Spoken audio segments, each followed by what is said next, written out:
Sidang pemeriksaan sengketa gugatan atas nama Matahari Surya Mitra Pangan dinyatakan dibuka dan terbuka untuk umum. Recording in progress. Dari tergugat siapa yang mewakili? Baik, terima kasih yang mulia. Dari Kanwil DJP Jawa Timur 3 diwakili oleh Bapak Rahadi Ari Baskoro, Bapak Novi Arianto, Ibu Barkah Murah, Bapak Raden Bayu Agus Prianto, dan saya sendiri Siti Fadila. Baik. Dari penggugat siapa? Justinus ya, silakan dengan. Oke, baik, Pak Rinto. Baik, agenda hari ini dari yang disampaikan penggugat akan hadirkan ahli ya. Baik, silakan. Siapa saksi ahlinya?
Saya berjanji bahwa saya untuk menjadi ahli dalam perkara ini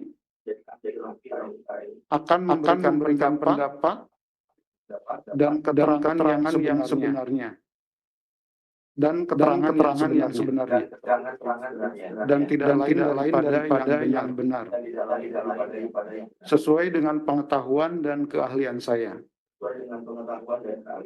Semoga Tuhan menolong saya. Baik, silakan di mana? Oke, silakan duduk di sebelahnya kuasa hukum mungkin, Pak.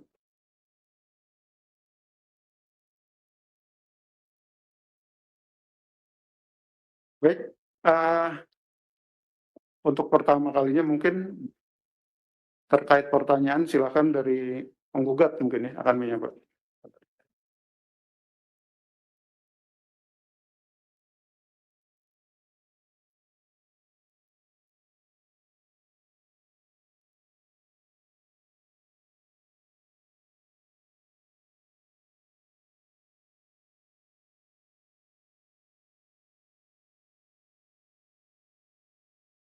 Baik, silakan sebelumnya mungkin dari ahli dulu yang akan disampaikan apa? Silakan.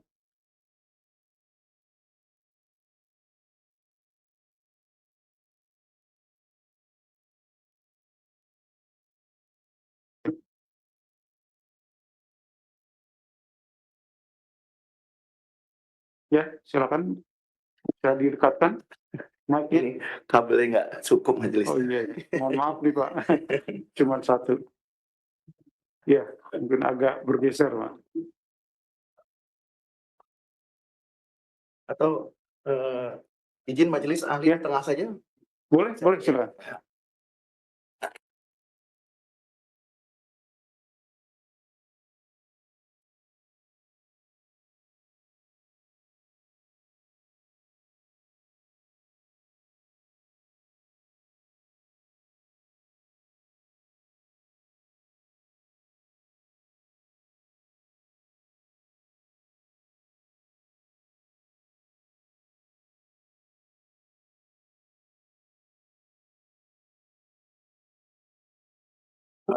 Terima kasih Majelis Hakim yang terhormat. Ya. Untuk memulai keterangan ahli, mungkin ahli akan membukanya saja terlebih dahulu, nanti mungkin para pihak bisa menindaklanjuti dengan pertanyaan. Ya.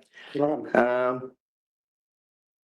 Penggugat khususnya sebagai pihak dalam perkara akuo ini telah menyampaikan kepada ahli mengenai sengketa yang sedang diperiksa oleh majelis hakim. Nah, sebelum ahli memberikan pendapat, penggugat telah menyampaikan kronologis yang sebenarnya ahli sudah sampaikan majelis secara tertulis, dan itu yang dimintakan keterangan agar ahli memberikan pendapat. Sebagai pembukanya, ahli ingin memberikan pendapat berkaitan dengan pertanyaan penggugat yang pertama sehubungan dengan prosedur pemeriksaan lapangan. Pertanyaan yang ditanyakan oleh penggugat kepada ahli adalah apakah prosedur pemeriksaan lapangan yang kemudian dilanggar itu,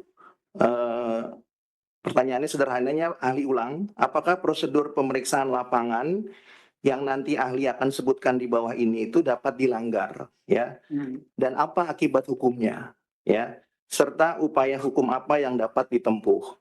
Nah, maksud ahli penggugat menyampaikan beberapa fakta yang terjadi selama pemeriksaan lapangan. Menurut penggugat ada pelanggaran mengenai penyampaian SP2L, penyampaian surat panggilan, kemudian ada pelaksanaan pertemuan pertama, kemudian ada jangka waktu pengujian yang telah lewat waktu, ada juga mengenai hak penggugat diberikan kuesioner, ada juga mengenai jangka waktu penerbitan SPHP tanpa perpanjangan, dan juga ada kegiatan atau prosedur pembahasan akhir oleh tergugat yang tidak dilakukan perekaman elektronik audiovisual sesuai dengan Per 7 2017.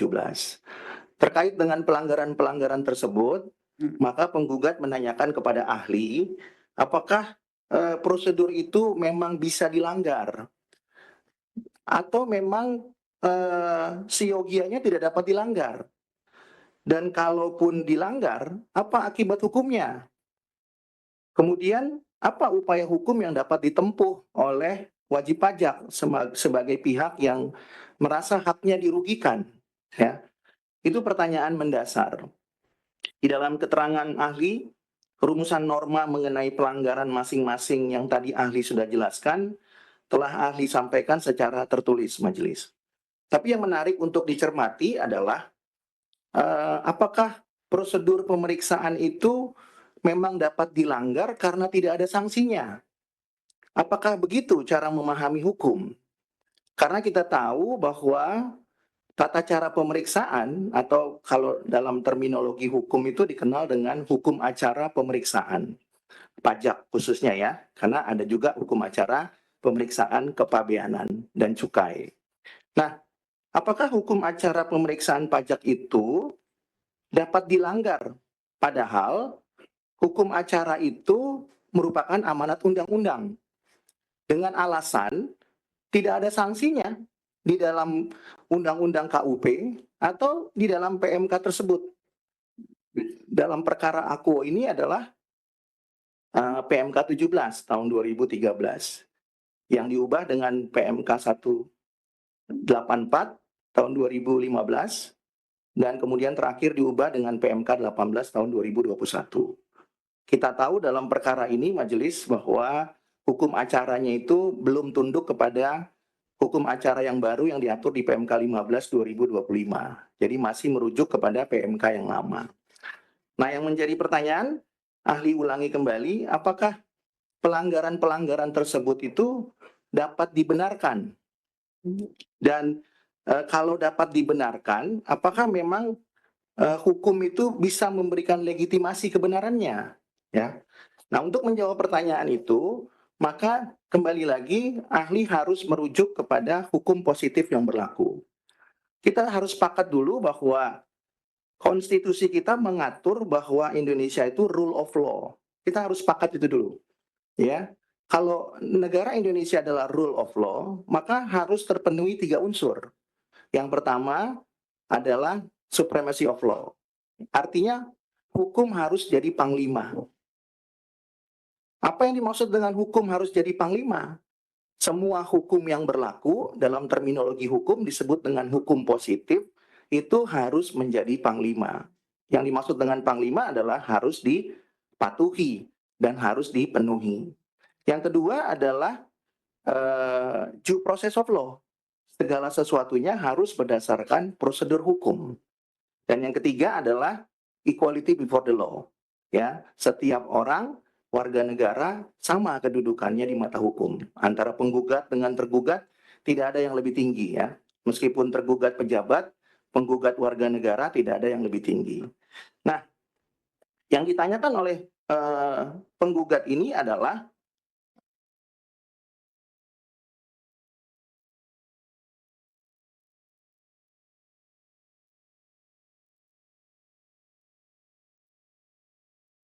Lanjut, lanjut. lanjut.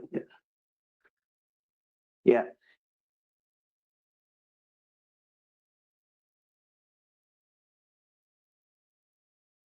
Lanjut, majelis. Oke. Yang ditanyakan oleh penggugat kepada ahli adalah apakah PMK yang merupakan turunan dari Undang-Undang KUP itu dapat dilanggar dengan alasan tidak ada akibat atau sanksinya yang diatur secara tegas. Atau penggugat ingin menanyakan apakah pelanggaran prosedur yang diatur di dalam PMK yang merupakan amanat Undang-Undang KUP itu dapat dilanggar dan tidak berakibat hukum apapun ya kepada Bentar. Tadi ada yang rekam ya, Pak Justinus ya? Enggak.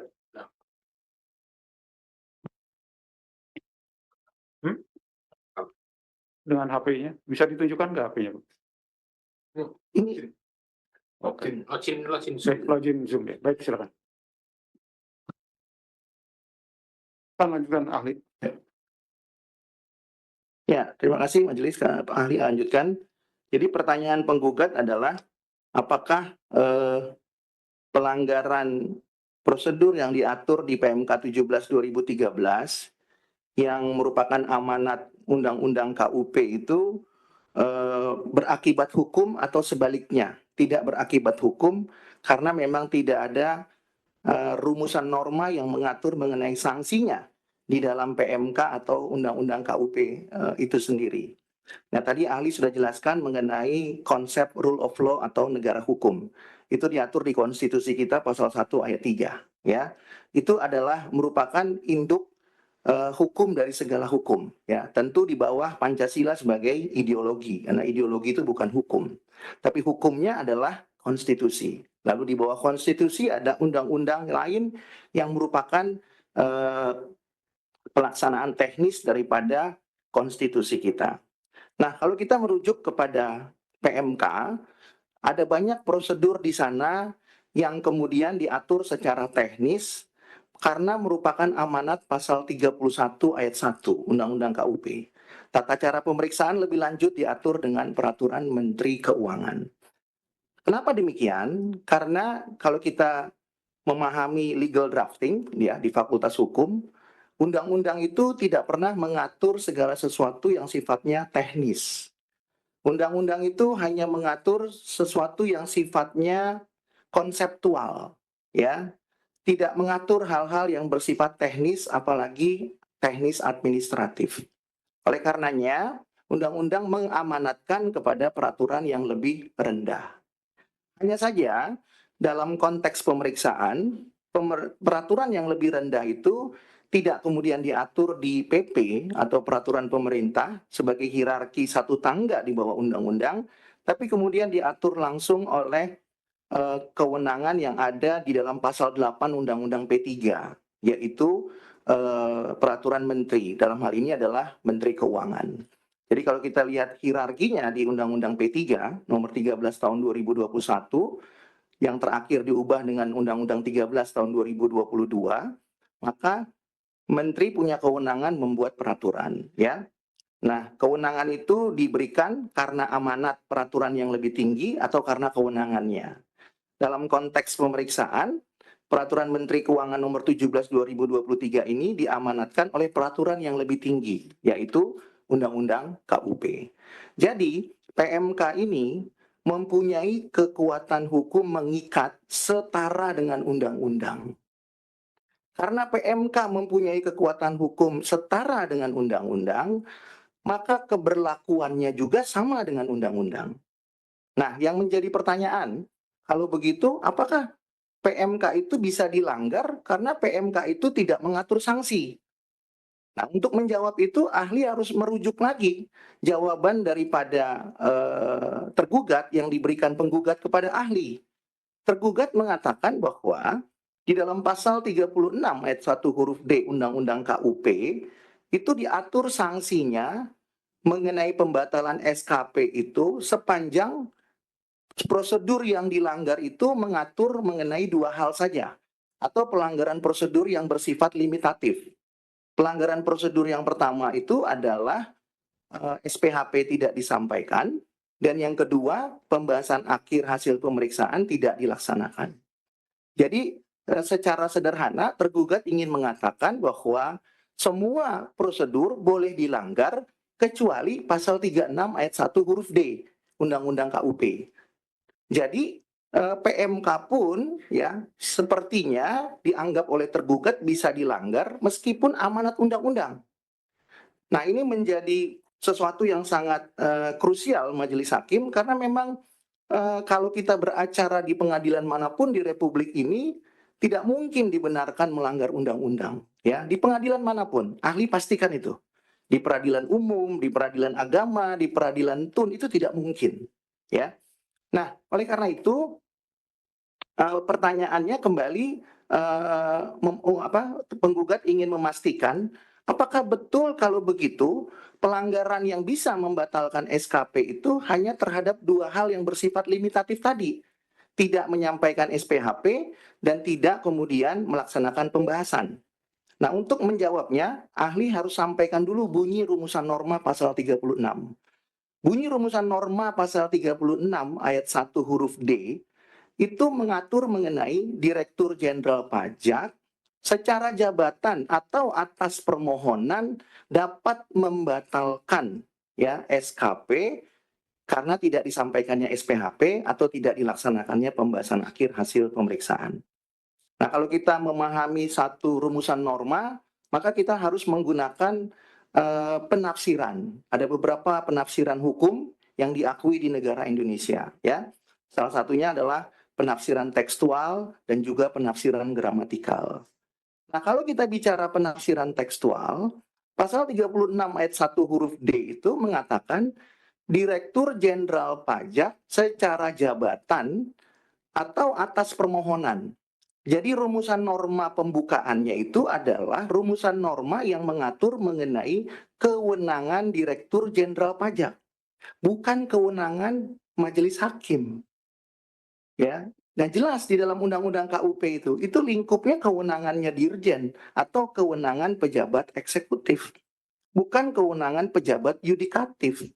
Ya, sementara hakim ya itu kewenangannya pejabat yudikatif, meskipun kita tahu bahwa hakim pengadilan pajak sekarang masih berada di lembaga eksekutif sampai 31 Desember 2026. Nanti per 1 Januari 2027 kemudian menjadi final di bawah Mahkamah Agung atau lembaga yudikatif. Tapi seyogianya hakim pada umumnya sesuai dengan Undang-Undang Kekuasaan Kehakiman itu memang merupakan organ daripada lembaga yudikatif, ya, bukan lembaga eksekutif. Nah, oleh karena itu hakim tidak tunduk kepada limitasi kewenangan yang diberikan kepada Dirjen Pajak. Nah, jadi kewenangan yang dimiliki oleh Dirjen Pajak seyogianya sebagai pejabat eksekutif itu lebih sedikit dibandingkan dengan kewenangan hakim sebagai lembaga yudikatif, ya, atau hakim sebagai organ di dalam lembaga yudikatif. Jadi kewenangan hakim menurut Undang-Undang Kekuasaan Kehakiman itu sangatlah luas. Saking luasnya, ahli sebutkan, saking luasnya hakim itu bisa melakukan refinding, menemukan hukum. Apa yang dimaksud dengan refinding? Refinding itu artinya menemukan norma yang belum diatur sebelumnya. Pak, Di dalam, bisa langsung ke ini nggak Pak, pokok sengketanya? ya, Terkait dalil-dalilnya tadi. ya, ini yang ditanyakan majelis hakim, Ya. pelanggarannya. Ya. Jadi ahli mau jelaskan bahwa karena majelis hakim punya kewenangan mengatur mengenai refinding, dia juga punya kewenangan untuk mengatur mengenai mengisi kekosongan hukum, ya, atau ref vakum. Nah, kembali ke perkara akuo, apakah melanggar prosedur selain dua hal tadi itu dapat dibenarkan, ya? Karena di dalam PMK tidak ada sanksinya, atau di dalam Undang-Undang KUP pun tidak ada sanksinya, ya. Nah, kembali lagi ahli harus menjelaskan bahwa melanggar hukum itu tidak dapat dibenarkan, apalagi melanggar hukum positif yang diatur di PMK dan apalagi undang-undang. Nah, kalau begitu pertanyaannya, kenapa pasal 36 ayat 1 huruf D itu mengatur sanksi, sementara pelanggaran yang lain tidak diatur sanksinya, normanya? Tadi ahli sudah jelaskan bahwa itu kewenangannya eksekutif. Jadi kalau tergugat itu melanggar dua hal tadi, ya, Dirjen Pajak dapat membatalkan. Itu pun frasenya menggunakan dapat. Jadi kalau misalnya tergugat melanggar dua hukum acara tadi, lalu kemudian penggugat mengajukan pembatalan, Dirjen Pajak bisa menolak karena frasenya tadi dapat. Itulah kewenangan Dirjen Pajak, ya. Karena kewenangannya sangat subjektif. Itu sebabnya ketika masuk ke pengadilan, maka kembali kepada Undang-Undang Kekuasaan Kehakiman bahwa hakim tidak tunduk pada kewenangan Dirjen Pajak. Hakim tunduk pada kewenangan yang diatur dalam kekuasaan kehakiman. Nah, jadi kalau pelanggaran prosedur itu meskipun diatur dalam PMK maupun undang-undang tidak secara tegas diatur sanksinya, itu demi hukum dianggap melanggar hukum acara atau melanggar hukum positif yang berlaku. Pertanyaan berikutnya, kalau begitu apakah dapat membatalkan SKP meskipun akibat atau sanksinya tidak diatur normanya di dalam Undang-Undang KUP? Nah, kembali lagi, tadi ahli sudah sebutkan melanggar hukum tidak dapat dibenarkan. Ada mazhab yang mengatakan bahwa pelanggaran hukum itu betul terjadi, tapi tidak membatalkan SKP. Nah, yang menjadi persoalan yang penggugat tanyakan, apakah itu pelanggaran hukum administrasi? Ya, misalnya melakukan pengujian melewati jangka waktu tanpa perpanjangan, ya. Misalnya menyampaikan SP2L, ya, tidak secara patut melalui WA. Misalnya menyampaikan undangan BAPK melebihi jangka waktu 5 hari kerja. Nah, kalau yang ditanyakan apakah itu pelanggaran administratif? Ahli harus mengatakan iya, itu pelanggaran hukum administrasi. Nah, kalau itu semua adalah pelanggaran hukum administrasi, lalu pertanyaannya apa yang menjadikan alasan untuk tidak dapat menyebabkan batalnya SKP? Karena perkara pajak termasuk kepabeanan dan cukai adalah masuk ke dalam ranah hukum administrasi. Kalau di dalam Fakultas Hukum ada yang namanya HAN, Hukum Administrasi Negara. Itu masuknya ke dalam HAN, hukum administrasi. Nah, pertanyaannya, apakah pelanggaran-pelanggaran tadi adalah pelanggaran administrasi? Ya, ahli harus mengatakan itu pelanggaran administrasi. Hanya saja akibat atau sanksinya tidak diatur secara jelas di dalam Undang-Undang KUP. Nah, kalau tidak diatur secara jelas bagaimana? Ya, tentunya ahli harus menjelaskan bahwa melanggar hukum atau termasuk di dalamnya undang-undang, karena undang-undang itu bagian daripada hukum, ya, tidak dapat dibenarkan. Secara khusus, ya, mungkin tidak diatur bukan mungkin, pastinya tidak diatur dalam Undang-Undang KUP atau PMK. Kalau diatur di dalam Undang-Undang KUP seperti pasal 36 itu menjadi terlalu banyak. Jadi pasal 36 ayat 1 huruf D itu ahli katakan kewenangan eksekutif dan itu merupakan representatif pelanggaran teknis. Tapi bukan berarti kalau pelanggaran-pelanggaran lain yang tidak diatur itu bisa dibenarkan. Karena kalau itu dibenarkan, maka negara Indonesia menjadi chaos, ya. Dan Kalau itu dibenarkan, maka tergugat ingin mengatakan majelis bahwa silakan langgar hukum, cari saja di PMK atau di undang-undang, kalau nggak ada sanksinya tabrak. Tentu itu tidak demikian, ya. Ahli juga nggak akan mau mengatakan itu di kampus. Kacau nanti kampusnya kalau begitu. Cari celahnya, kemudian tidak ada sanksinya, lalu tabrak saja. Itu tidak mungkin. Karena semua ini adalah pelanggaran hukum administrasi, ya. Kalau itu bukan administrasi, tentu itu bukan ranahnya pengadilan pajak. Jadi sekali lagi, itu dulu pembukanya majelis berkaitan dengan pelanggaran prosedur yang ditanyakan oleh penggugat. Selebihnya nanti ahli sampaikan kepada penggugat. Terima kasih. Baik, terima kasih. Ahli. Baik. Untuk yang pertama silakan dari penggugat mengajukan pertanyaan terlebih dahulu. Kalau Terima kasih. silakan. Terima kasih ahli. Yang pertama, mohon ahli Majelis ya, jelaskan. pertanyaannya loh. Ya, dalam konteks negara hukum, rule of law, apakah tergugat dalam hal ini Dirjen Pajak dapat melanggar hukum demi target penerimaan pajak dengan alasan tidak ada norma yang mengatur mengenai sanksi akibat atau akibat hukumnya di dalam hukum positif perpajakan? Dijawab singkat aja, ahli. Ya, terima kasih penggugat. Tadi ahli sudah sampaikan, tapi ahli perlu pertegas bahwa melanggar hukum apapun itu ya, kalau kita bicara hukum itu artinya hukum positif ya, apakah itu PER ya, apakah itu PMK, apakah itu PP, apakah itu undang-undang, sepanjang pelanggaran itu adalah berkaitan dengan hukum administrasi yang merupakan domain dari hukum pajak, maka hal itu tidak dapat dibenarkan ya. Pertanyaan berikutnya, apakah itu menyebabkan batalnya SKP? Jawaban ahli harus iya. Kenapa? Karena kalau tidak, maka akan ada kekacauan hukum. Artinya tergugat akan mencari pasal yang tidak ada sanksinya, maka kemudian ditabrak. Itu sebabnya ahli mengatakan pelanggaran hukum itu dapat menyebabkan pembatalan SKP sepanjang dibuktikan pelanggaran itu adalah pelanggaran administratif. Kenapa demikian? Karena perkara akuo ini adalah perkara berkaitan dengan hukum administrasi, bukan berkaitan dengan perkara pidana. Kalau ahli menjadi ahli di pengadilan negeri untuk memberikan keterangan dalam perkara pidana pajak, tentu yang mau dibuktikan kan adalah tindak pidananya, bukan administrasinya, ya. Nah, tapi dalam perkara di pengadilan pajak, sebagai pengadilan khusus di bawah peradilan TUN, yang mau dibuktikan kan pelanggaran administrasinya, bukan pelanggaran pidananya.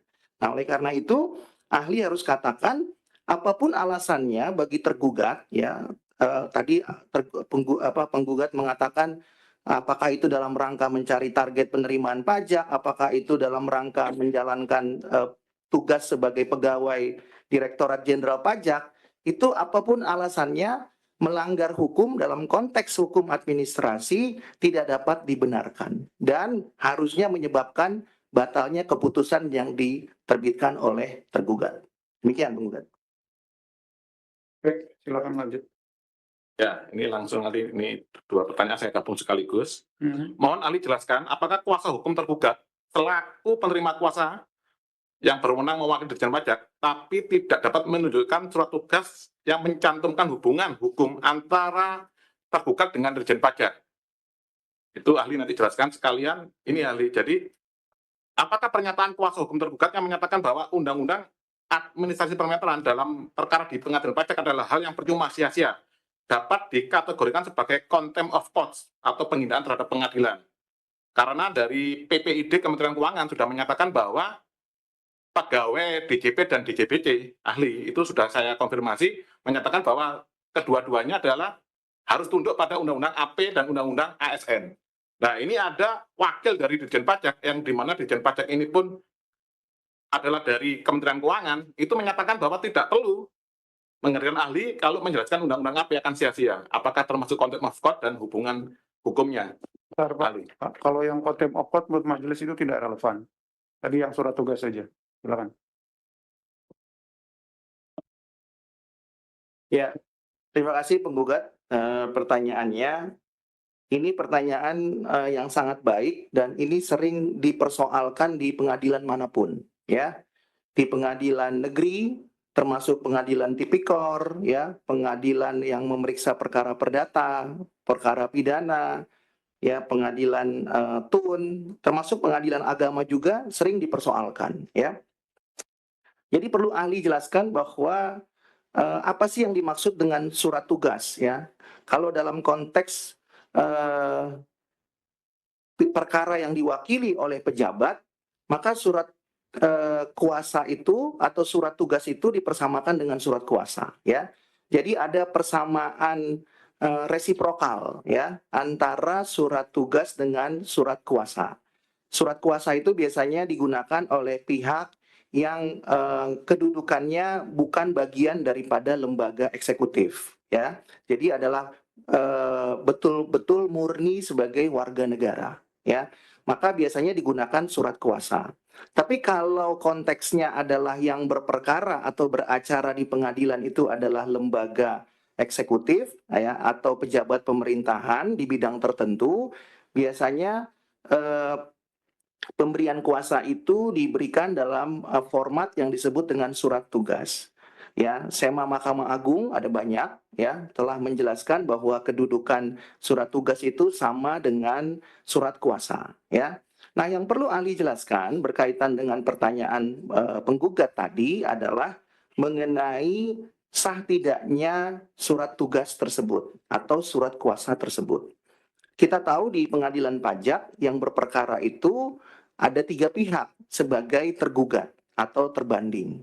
Yang pertama adalah Direktur Jenderal Pajak, yang kedua adalah Direktur Jenderal Bea dan Cukai, dan yang ketiga adalah Kepala Daerah. Dalam hal ini bisa diwakili oleh Wali Kota, Bupati, Gubernur, atau Kepala Badan Pendapatan Daerah. Ya, sehingga dengan demikian mereka adalah pihak-pihak yang berwenang mewakili lembaga eksekutif. Dengan demikian, pemberian kuasanya diberikan dengan surat tugas. Nah, pertanyaannya adalah, apa sih yang dimaksud dengan surat tugas atau surat kuasa itu? Di mana rumusan normanya itu diatur? Surat tugas atau surat kuasa itu diatur secara tegas dalam rumusan norma pasal 1792. Nah, ahli kutip saja supaya tidak salah bunyinya. Pemberian kuasa ialah suatu persetujuan yang berisikan pemberian kekuasaan kepada orang yang menerimanya untuk melaksanakan sesuatu atas nama orang yang memberikan kuasa. Jadi kalau kita bicara surat tugas, maka konteksnya adalah pemberian kuasa, ya. Nah, di dalam pemberian kuasa itu, ya, harus berisikan pemberian kekuasaan.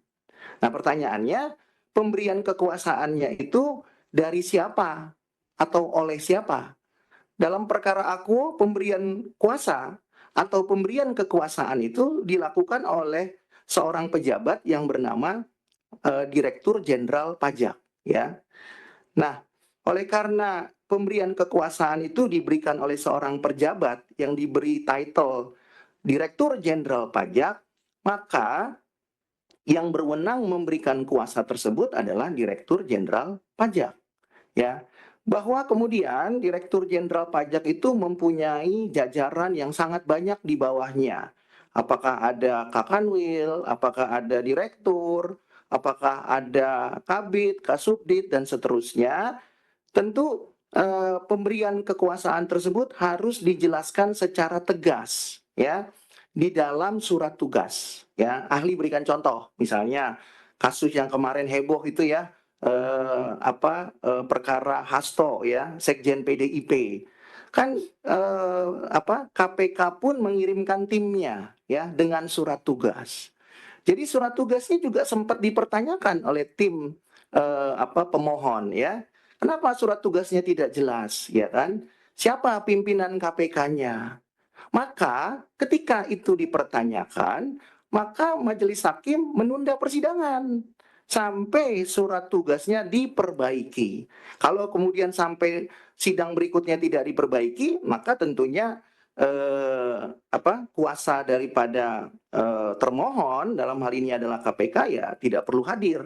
Nah, jadi dalam konteks pertanyaan penggugat mengenai surat tugas tergugat, tentunya kalau kewenangan itu diberikan kepada kuasa hukum tergugat, maka pemberian kekuasaan tersebut harus berasal dari Direktur Jenderal Pajak. Pertanyaannya, kalau begitu bagaimana kalau kemudian pemberi kuasanya adalah bawahan dari Direktur Jenderal Pajak? Misalnya tadi yang ahli sebutkan, Kakanwil misalnya. Maka menurut ahli, seharusnya di dalam surat tugas tersebut disebutkan secara tegas dan jelas bahwa yang bertanda tangan misalnya di bawah ini adalah Kakanwil, ya, berdasarkan kewenangan yang diatur misalnya di dalam Cap berapa misalnya, mungkin Cap 305 sekarang, nomor sekian tanggal sekian, dengan ini memberikan tugas kepada bla bla bla bla bla di bawah ini. Jadi surat tugasnya sangat jelas sekali ya antara pemberi kuasa dengan penerima kuasa. Bahwa kemudian ada pejabat di tengahnya itu tidak menghalangi surat tugasnya menjadi jelas para pihaknya. Karena undang-undang telah mengatur dengan jelas pihak yang berperkara itu bukan Kakanwil, bukan Kabid, bukan Kasubdit, bukan Direktur, bukan juga tim sidang. Yang berperkara itu sebagai pihak adalah Direktur Jenderal Pajak. Oleh karena itu, surat tugasnya harus dibuat jelas. Begitu juga dengan penggugat tentunya atau pemohon dalam banyak kasus kan harus jelas pemberi kuasanya itu siapa. Apakah direksi, apakah dewan komisaris, dibuktikan dengan apa, akte yang nomor berapa, apakah sudah disahkan oleh Menteri Hukum dan HAM. Itu semua harus dijelaskan secara jelas dan tegas. Tidak ada pengecualian. Pertanyaannya, kenapa itu harus dilakukan? Tadi ahli jelaskan, karena prinsip equality before the law. Tidak ada prinsip di dalam negara hukum yang mengatakan pejabat lebih tinggi daripada warga negara. Bahkan seharusnya pejabat itu kan pelayan publik. Ya, kalau mau diartikan di dalam undang-undang administrasi pemerintahan, maka seharusnya pejabat adalah pelayan publik. Nah, oleh karena itu, tapi dalam konteks hukum, para pihak harus sama kedudukannya. Artinya apa?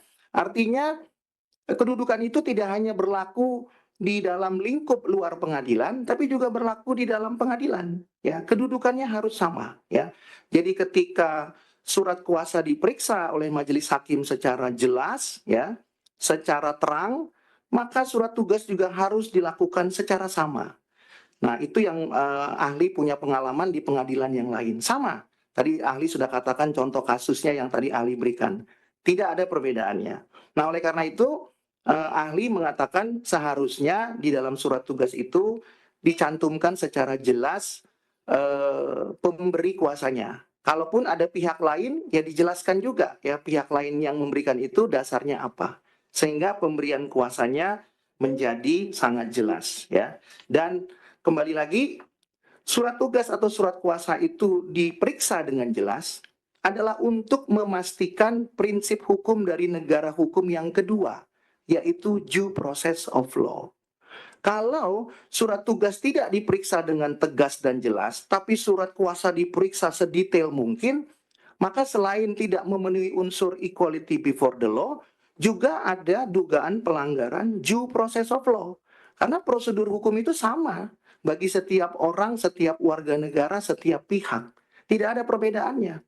Nah, oleh karena itu, pelanggaran equality before the law itu biasanya berkaitan dengan pelanggaran due process of law. Demikian, penggugat. Ya, baik. Baik, silakan lanjutkan. Ya. Mohon ahli jelaskan, apakah PMK 17 tahun 2013 tentang tata cara pemeriksaan yang diterbitkan itu hanya untuk mengatur kinerja pegawai DJP atau tergugat? Karena dalam perkara yang lain ini pernah seringkali DJP ini tim sidangnya itu menggunakan SE ahli. SE bahwa mereka ada undang-undang KUP pasal 31 dan PMK 17 tahun 2013 ini hanya untuk mengukur kinerja saja. Jadi itu ada SE yang membypass itu ahli. Mohon dijelaskan, apakah PMK ini hanya untuk mengatur kinerja pegawai DJP selaku tergugat atau mengatur semuanya termasuk dari penggugat juga wajib pajak? Ya, terima kasih penggugat pertanyaannya. Ahli harus membuka kutipannya supaya menjadi terang dan jelas ya. Pertanyaan penggugat tadi yang ahli cermati adalah apakah PMK 17 tahun 2013 tentang tata cara pemeriksaan pajak itu diterbitkan untuk mengatur kinerja pegawai DJP selaku tergugat. Begitu ahli ya? Ya. Begitu penggugat ya? Ya. Oke. Nah, tentu kalau pertanyaannya seperti itu, mungkin maksudnya penggugat, kalau begitu, kalau iya betul mengatur mengenai kinerja pegawai DJP, apakah kemudian itu bisa dilanggar? Karena memang itu tujuannya kan internal, mengatur kinerja pegawai DJP. Nah, kalau pertanyaannya seperti itu, maka kembali ahli harus merujuk kepada hukum positif yang berlaku. Tadi ahli sudah katakan bahwa PMK 17 2013 itu amanat undang-undang dan itu harga mati, ya, tidak bisa dikompromikan.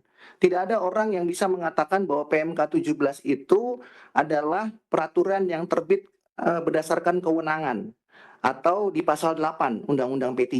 Bukan. PMK 17 itu lahir karena amanat, bukan karena kewenangan.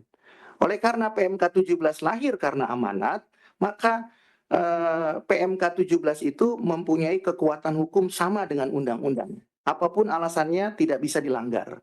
Ya, kalau istilah sederhananya penggugat, kalau kata orang awam itu haram dilanggar, ya, apalagi kemudian itu berkaitan dengan pelanggaran hukum administrasi. Nah, pertanyaan berikutnya, apakah kemudian PMK tersebut itu murni mengatur mengenai tata cara pemeriksaan pajak atau memang di dalam PMK tersebut itu mengatur mengenai kinerja? Kalau dalam bahasa bisnisnya disebut KPI, ya, Key Performance Index. Apakah kemudian PMK tersebut diterbitkan oleh pejabat dalam rangka mengatur kinerja pegawai Direktorat Jenderal Pajak, ya, dari Sabang sampai Merauke, ya, dari KPP, Kanwil sampai kantor pusat mungkin. Apakah seperti itu? Nah, kalau ahli melakukan penelusuran, ternyata berkaitan dengan kinerja itu tidak diatur di PMK 17 2013. Karena memang dari judulnya saja PMK tersebut diterbitkan untuk mengatur hukum acara, ya. Kalau bahasa awamnya tata cara. Kalau terminologi hukumnya hukum acara, ya. Hukum acara apa? Hukum acara pemeriksaan pajak atau hukum acara di luar pengadilan. Nah, kalau begitu pertanyaannya, apa ketentuan atau dasar hukum yang mengatur mengenai kinerja di lingkungan Kementerian Keuangan? Nah, setelah ahli melakukan penelusuran, kinerja yang diatur oleh Menteri Keuangan itu diatur dalam KMK 300 tahun 2022, ya. Jadi KMK 300 atau Keputusan Menteri Keuangan nomor 300 tahun 2022 tentang manajemen kinerja di lingkungan Kementerian Keuangan. Jadi setelah ahli menelusuri, ternyata memang KMK ini secara spesifik mengatur mengenai kinerja, ya. Nah, oleh karena itu, maka tergugat tidak dapat mengatakan bahwa PMK 17 itu adalah kinerja atau KPI karena memang sudah diatur khusus dalam KMK 300 2022. Kalau kemudian KPI itu dilanggar sebagaimana diatur dalam KMK 300 2022, tentu kan ada sanksinya. Contohnya apa? Sanksi untuk penghambatan promosi atau sanksi mutasi dan seterusnya dan seterusnya. Jadi tidak ada berkaitan dengan tidak berkaitan langsung dengan hukum acara pemeriksaan pajak. Tidak ada kaitannya PMK 17 2013 dengan kinerja yang digunakan tergugat untuk mengukur KPI atau Key Performance Index bagi tergugat atau pegawai Direktorat Jenderal Pajak. Oleh karena PMK 17 tahun 2013 itu diterbitkan bukan untuk mengukur kinerja atau mengukur KPI, maka kembali lagi PMK itu tidak berlaku hanya untuk tergugat saja, tapi berlaku juga buat penggugat. Namun KMK 300 2022 memang berlaku buat tergugat saja, karena memang tergugatlah yang merupakan pegawai di lingkungan Kementerian Keuangan. Nah, jadi secara tegas PMK 17 2013 itu tidak ada relevansinya dengan mengukur kinerja. PMK 17 2013 kalau kita baca konsideran sampai penutupnya tidak ada kaitannya dengan mengukur kinerja pegawai DJP. Dan oleh karenanya tidak bisa digunakan sebagai alasan hukum untuk melanggar hukum administrasi, ya, apalagi dihubungkan dengan akibat atau sanksinya yang tidak ada di PMK tersebut. Jadi sudah jelas tadi ahli katakan bahwa mengenai kinerja atau KPI diatur tersendiri di KMK 300 2022 dan berlaku internal buat pegawai DJP. Sementara PMK 17 2013 adalah hukum positif yang berlaku bagi tergugat dan penggugat, ya. Dan oleh karenanya harus dipatuhi karena kekuatan hukum mengikatnya sama dengan kekuatan hukum undang-undang sebagaimana diatur dalam pasal 7 Undang-Undang P3. Demikian penggugat. Ya, terima kasih. Terima kasih ahli. Mohon ahli jelaskan apakah dalam Undang-Undang KUP dan PMK 17 tahun 2013 tentang tata cara pemeriksaan pajak mengatur mengenai penyalahgunaan pegawai DJP selaku tergugat. Jika tidak ada ketentuannya, apakah ketentuannya mengaturnya? Terima kasih ya. Ya, terima kasih penggugat pertanyaannya. Kembali ahli harus membuka kutipannya supaya para pihak mengetahui bahwa ini bukan tafsir dari ahli ya. Ini adalah pendapat hukum positif ya. Ahli hanya mempertegas apa yang dimaksud dengan hukum positif tersebut. Pertanyaan penggugat tadi adalah apakah PMK yang disebutkan ahli tadi, PMK 17 2013 atau Undang-Undang KUP itu sebenarnya mengatur tidak mengenai penyalahgunaan wewenang. Yang ditanyakan oleh penggugat ini kan adalah bagaimana kalau tergugat dalam melaksanakan pemeriksaan pajak kemudian menyalahgunakan wewenangnya. Begitu penggugat ya? Ya. Nah, kalau begitu untuk menjawab pertanyaan penggugat, ahli harus kembali lagi merujuk ya kepada pertama fakta empirik. Apakah dimungkinkan tergugat dalam melaksanakan pemeriksaan pajak itu melakukan penyalahgunaan wewenang? Tentu jawabannya iya, dimungkinkan. Pertanyaan yang kedua, kalau dimungkinkan terjadi penyalahgunaan wewenang, apakah kemudian PMK dan Undang-Undang KUP cukup bisa mengatur mengenai pelanggaran penyalahgunaan wewenang tersebut? Kalau tidak, pertanyaan berikutnya, ya, bagaimana keputusan atau basicing dalam bentuk SKP yang diterbitkan itu memberikan keadilan kalau PMK atau Undang-Undang KUP tidak cukup bisa mengatur. Nah, untuk menjawab pertanyaan itu, kembali ahli harus menjelaskan bahwa apa yang sudah diatur di dalam KUP itu tidak mengatur mengenai penyalahgunaan wewenang, ya.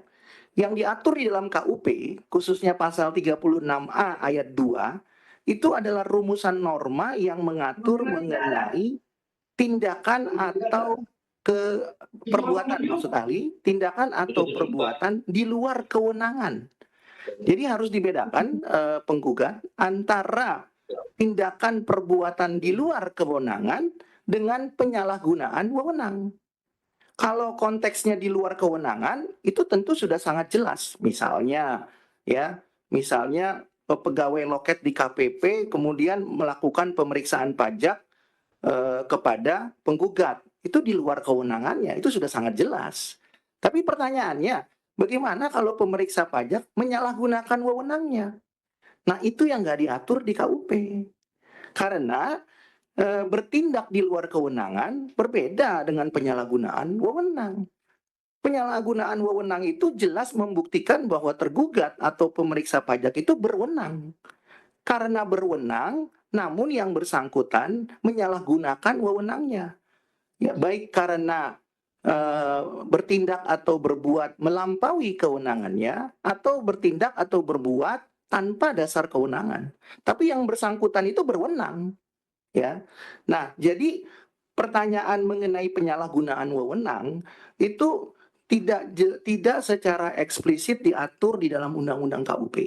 Pertanyaan berikutnya, kalau gitu apakah ketentuan mengenai penyalahgunaan wewenang diatur lebih lanjut dalam hierarki yang lebih rendah? Misalnya, Kita break dulu ya, Ya. ahli. Baik, sidang diskors. Recording stopped.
Silakan dilanjutkan, ahli. terima kasih majelis. Tadi ahli katakan Recording in bahwa secara progress. Tadi ahli katakan secara tegas, Undang-Undang KUP itu tidak mengatur mengenai penyalahgunaan wewenang. Yang diatur dalam Undang-Undang KUP pasal 36A ayat 2 itu adalah tindakan atau perbuatan di luar kewenangannya. Nah, yang ditanyakan penggugat tadi kan bagaimana kalau tergugat menyalahgunakan kewenangannya dalam proses pemeriksaan pajak. Nah, karena tadi Ali sudah jelaskan bahwa Undang-Undang KUP itu tidak secara eksplisit mengatur mengenai penyalahgunaan wewenang, maka pertanyaan berikutnya tadi Ali sudah sampaikan, apakah ada hukum positif di bawah undang-undang yang mengatur mengenai penyalahgunaan wewenang tersebut? Nah, ketika ahli melakukan penelusuran terhadap hukum positif yang berlaku, maka ahli temukan ada PMK 190 2018 ya. Namun PMK 190 2018 pun tidak mengatur mengenai penyalahgunaan wewenang, namun mengatur mengenai kode etik dan perilaku nilai integritas ya. Sehingga dengan demikian kalau kita mau menggunakan PMK 190 2018 juga kurang relevan. Oleh karena itu, maka ahli menelusuri kembali hukum positif yang berlaku, lalu kemudian ahli menemukan ada PMK 123 tahun 2023. Nah, PMK 123 tahun 2023 ini memang menyebutkan frase salah satunya itu adalah larangan menyalahgunakan wewenang. Namun, tidak dijelaskan apa yang dimaksud dengan menyalahgunakan wewenang. Jadi hanya ada satu judul saja, tapi kemudian itu pun subjudul huruf D, tapi tidak dijelaskan secara eksplisit apa definisi daripada menyalahgunakan wewenang dan apa unsur-unsurnya yang dimaksud dengan menyalahgunakan wewenang.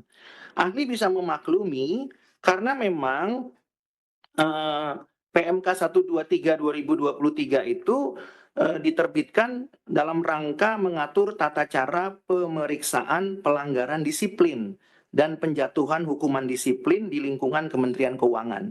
Jadi memang tidak secara eksplisit mengatur mengenai penyalahgunaan wewenang.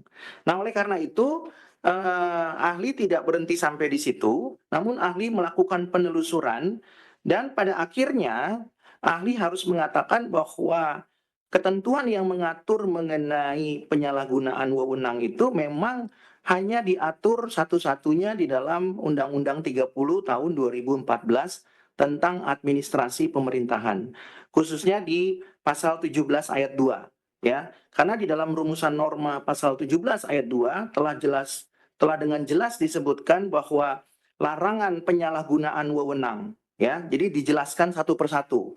Salah satunya adalah melampaui wewenang, yang kedua mencampur adukan wewenang, dan yang ketiga adalah bertindak sewenang-wenang. Dan di dalam Undang-Undang Administrasi Pemerintahan itu selain dijelaskan definisinya dengan jelas, juga disebutkan unsur-unsurnya. Jadi unsur misalnya melampaui wewenang itu seperti apa, unsur kemudian mencampur adukan wewenang seperti apa, unsur bertindak sewenang-wenang juga seperti apa. Dan definisinya diatur dengan tegas, ya, mulai dari pasal 17 ya sampai kemudian ke pasal 70. Nah, yang menarik yang ahli perlu sampaikan bahwa karena penyalahgunaan ini tidak diatur di dalam Undang-Undang KUP maupun PMK, maka timbul pertanyaan berikutnya.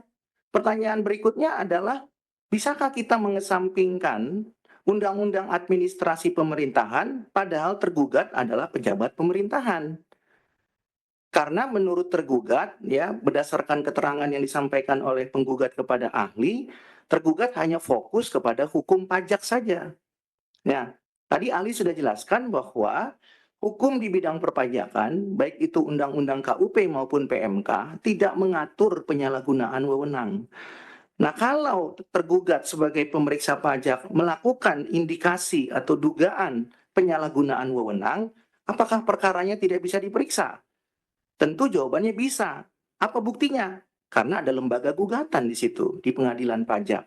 Sesuai dengan pasal 1 angka 7 Undang-Undang Pengadilan Pajak, pasal 31 ayat 3 Undang-Undang Pengadilan Pajak, dan juga pasal 23 ayat 2 Undang-Undang KUP. Jadi karena lembaga gugatan itu telah dengan tegas diatur dalam lembaga peradilan pajak, maka seyogianya penyalahgunaan wewenang itu juga harus diperiksa dengan menggunakan hukum positif yang berlaku, yaitu hukum positif yang diatur dalam Undang-Undang Administrasi Pemerintahan. Kalau pelanggaran prosedur itu tidak bisa diperiksa dengan menggunakan hukum positif lain, tetapi hanya diperiksa dengan menggunakan hukum positif di bidang perpajakan, maka lembaga gugatan di peradilan pajak menjadi ompong alias sia-sia. Kenapa? Karena lembaganya ada, tapi hukum positifnya tidak ada yang mengatur. Maka kemudian manfaat dari lembaga gugatan itu menjadi tidak dimaksudkan memberikan keadilan kepada pencari keadilan, ya. Jadi ahli mau memberikan contoh misalnya, ya, di pengadilan negeri. Kita tahu semua pengadilan di dalam pengadilan negeri itu ada beberapa, ada banyak. Contohnya pengadilan niaga pada pengadilan negeri. Ya, perkaranya perkara niaga, tapi tetap diperiksa oleh pengadilan negeri. Jadi ada lembaga yang namanya pengadilan negeri, tapi memeriksa, ya, perkara niaga, dan ada hukum positifnya.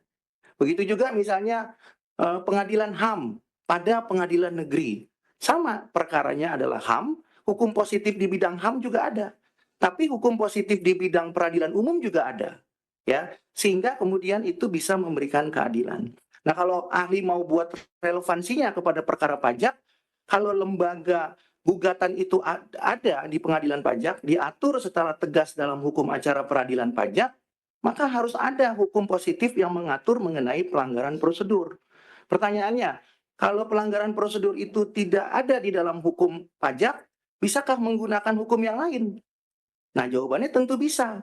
Ya, karena kalau kita mengacu kepada contoh yang ahli berikan tadi, perkara niaga tentu bisa juga mengatur, bisa juga memeriksa perkara niaga dengan menggunakan hukum positif lain, ya, karena masih dalam lembaga pengadilan negeri.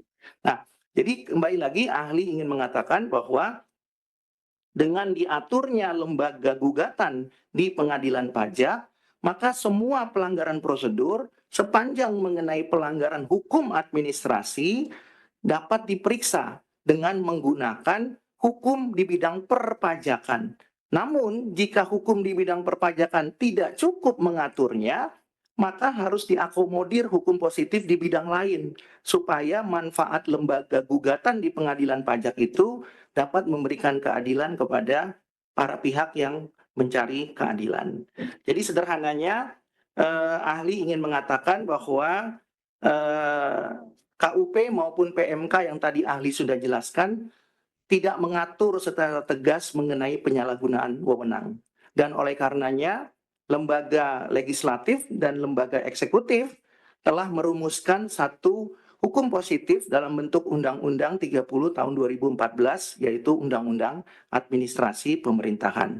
Dan Undang-Undang Administrasi Pemerintahan ini bukan dibuat memang secara kebetulan, karena memang undang-undang ini dibuat untuk mengakomodir hal-hal yang tidak diatur di dalam ketentuan khusus masing-masing bidang hukum. Jadi kalau misalnya tadi ahli katakan bidang hukum niaga tidak mengatur, ya sepanjang itu diterbitkan oleh keputusan pejabat, bisa juga diberlakukan undang-undang administrasi pemerintahan. Tapi tentu ada prioritasnya. Ya, kalau perkaranya misalnya mengenai HAM, ya tentu kan yang diprioritaskan undang-undang HAM. Tapi kalau tidak diatur bagaimana? Ya, maka kemudian bisa digunakan atau diterapkan hukum lain. Nah, apa yang menjadi landasan? Nah, tentunya kalau kita memahami cara berhukum, salah satunya adalah itu yang ahli sudah sebutkan di dalam keterangan ahli, yaitu sistem norma. Di dalam hukum Indonesia yang mengadopsi hukum Eropa kontinental yang sekarang sudah menjadi sistem hukum campuran, kita menganut yang namanya sistem norma. Apa yang dimaksud dengan sistem norma? Sistem norma itu artinya untuk menyelesaikan masalah hukum tidak bisa digunakan satu jenis hukum tertentu. Harus digunakan multi jenis hukum. Artinya apa? Ketika tidak diketemukan di dalam norma tertentu atau norma khusus, harus dicari norma umumnya, ya.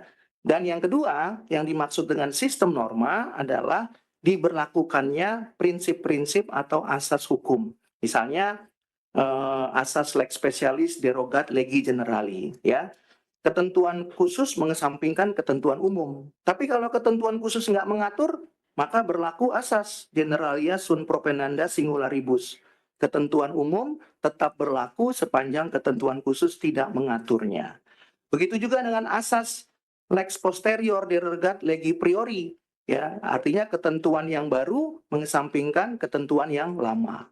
Dan yang terakhir asas lex superior derogat legi inferior. Artinya ketentuan yang lebih tinggi mengesampingkan ketentuan yang lebih rendah.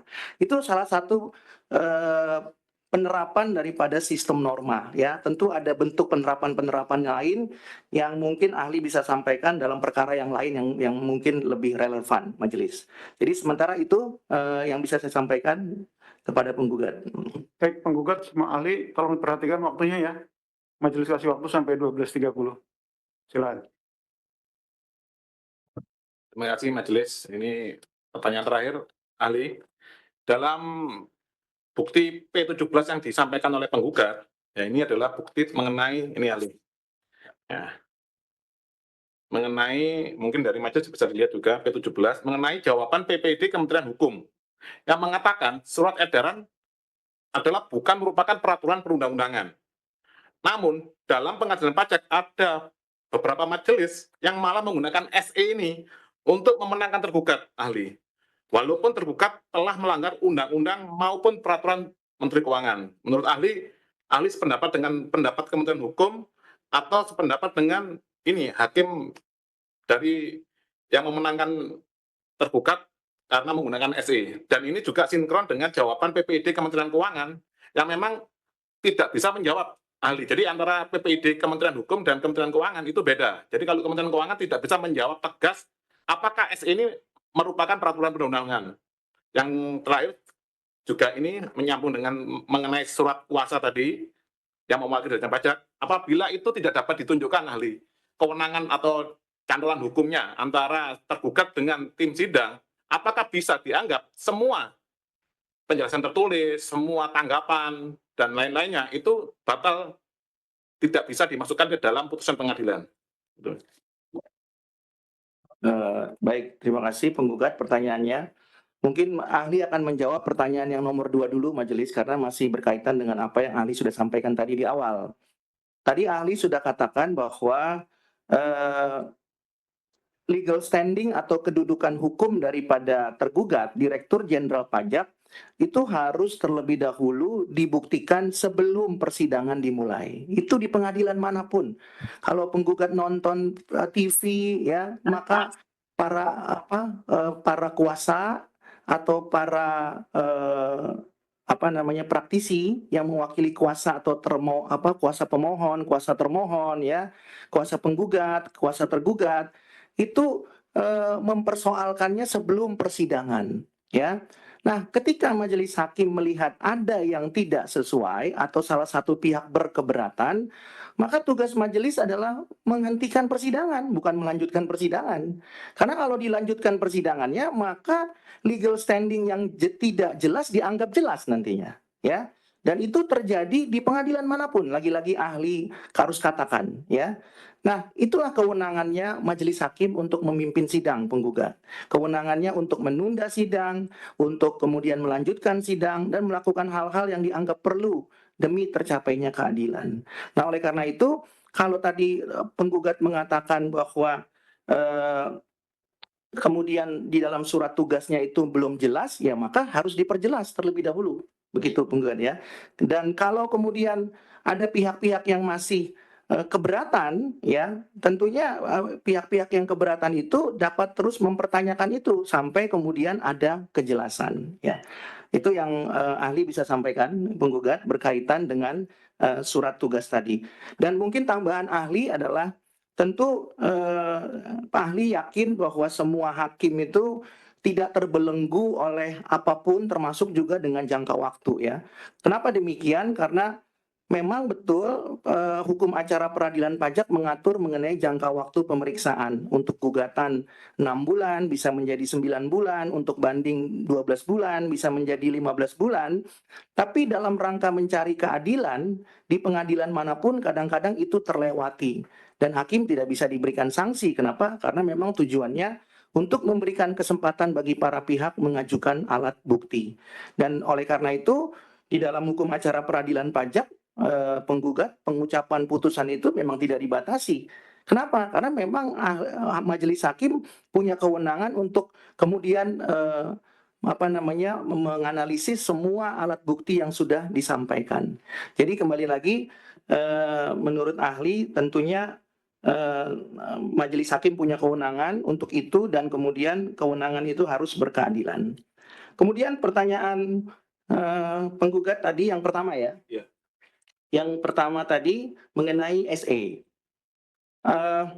Ahli mencermatinya pertanyaan penggugat itu kan kalau mau disederhanakan apakah SE itu merupakan hukum positif. Kalau itu hukum positif, apakah dia mempunyai daya mengikat, ya? Nah, tentu ahli harus merujuk kepada ketentuan yang berlaku. Tadi ahli sudah katakan untuk membuktikan apakah SE ini hukum positif, kita hanya menggunakan pisau analisis yang diatur di dalam pasal 7 dan pasal 8 Undang-Undang P3.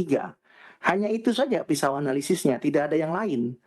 Kalau tadi penggugat mengatakan ada majelis hakim yang menggunakan SE sebagai hukum positif, tentunya ahli harus meneliti pisau analisis yang digunakan itu apa. Ya, kalau ada pisau analisis lain, ya tentunya itu yang bisa dikaji. Apakah pisau analisis itu adalah pisau yang diakui validitasnya atau memang pisau yang kemudian ditafsirkan sendiri atau sepihak oleh majelis hakim tersebut. Tapi untuk menjawab pertanyaan itu, ahli harus merujuk kepada kembali lagi ketentuan yang berlaku. Hukum positifnya diatur di Undang-Undang Nomor 12 Tahun 2011 sebagaimana diubah dengan Undang-Undang 13 Tahun 2022 tentang perubahan pembentukan peraturan perundang-undangan. Nah, pisau analisisnya sederhananya diatur di pasal 7, pasal 8, dan lampiran 2 angka 177. Ya, kalau kita mau sering gunakan itu akan ketemu lebih cepat, ya. Jadi di pasal 7 itu ada mengatur mengenai hierarki. Jadi hierarki itu mengatur mengenai urut-urutan, ya. Namanya hierarki, berarti siapa lebih tinggi dan siapa lebih rendah. Nah, kalau kita bicara hierarki, ternyata SE tidak masuk dalam hierarki.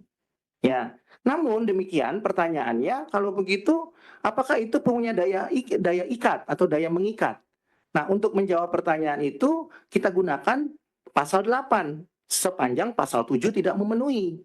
Kalau pasal 7 sudah terpenuhi, kita tidak perlu masuk ke pasal 8. Tapi karena pasal 7 tidak memenuhi, maka kita masuk ke pasal 8. Ya. Begitulah cara memahami norma. Di pasal 8 di situ disebutkan adalah kewenangan pejabat. Namun pejabat yang dimaksud itu tidak termasuk Direktur Jenderal Pajak. Pejabat yang dimaksud itu hanya terbatas di dalam lembaga eksekutif sampai kepada pejabat yang disebut dengan menteri. Ya, secara tegas disebutkan menteri, bukan Direktur Jenderal Pajak. Jadi kalau kemudian SE itu menurut ahli penggugat SE kan tidak mungkin diterbitkan oleh menteri, ya. Yang tergugat maksud pasti kan SE Direktur Jenderal Pajak, begitu penggugat ya. Betul. Nah, karena SE itu diterbitkan oleh Direktur Jenderal Pajak, maka SE tersebut tidak mungkin diterbitkan karena alasan pasal 7 apalagi alasan pasal 8. Karena SE itu tidak memenuhi satu di antara rumusan norma ini, maka SE itu bukan merupakan hukum positif, ya, dan tidak mempunyai daya ikat. Apa yang dimaksud dengan daya ikat? Daya ikat internal iya, tapi daya ikat eksternal iya. Nah, pertanyaannya apa yang dimaksud dengan daya ikat? Kalau kita ingin mengetahui apa yang dimaksud dengan daya ikat, maka kita harus merujuk kepada teori ilmu hukum yang disebut dengan teori fiksi. Apa yang dimaksud dengan teori fiksi? Teori fiksi adalah teori ya yang digunakan ya oleh setiap orang dengan asumsi ketika hukum positif diterbitkan, setiap orang dianggap tahu. Jadi ketika ada hukum positif, misalnya PMK, kemudian ada PP, peraturan pemerintah, ada undang-undang, meskipun tidak pernah disosialisasikan, dianggap diketahui oleh yang bersangkutan. Jadi teori fiksi itu memaksa kurang lebih 300 juta penduduk Indonesia untuk memahami atau menganggap tahu semua hukum positif yang berlaku. Nah, jadi ketika hukum positif diterbitkan, maka setiap orang itu dianggap tahu, dianggap paham, dianggap mengerti. Dan itu artinya hukum positif tersebut mempunyai daya ikat. Namun karena SE itu tidak mempunyai daya ikat, seperti yang ahli sudah jelaskan tadi, maka tidak berlaku teori fiksi bagi SE. Artinya apa? Artinya penggugat dalam hal ini ya tidak diwajibkan untuk mengetahui SE tersebut karena memang penggugat tidak wajib tunduk kepada SE tersebut. Jadi SE tersebut memang hanya berlaku bagi tergugat saja karena memang daya ikatnya hanya terbatas atau bersifat limitatif kepada tergugat saja.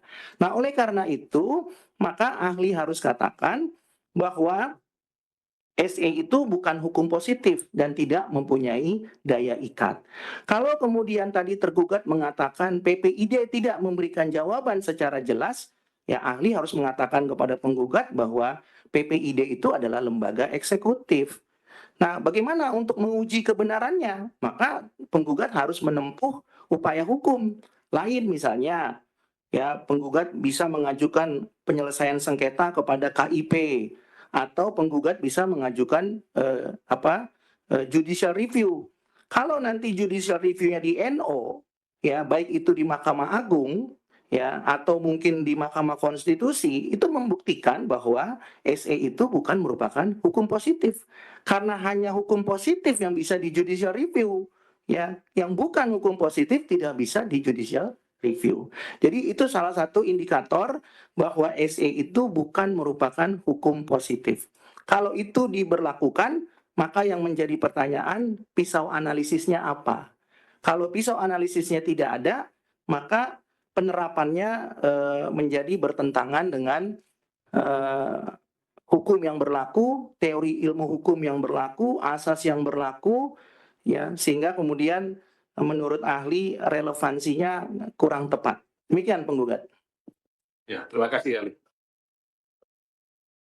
Baik, selesai ya, penggugat.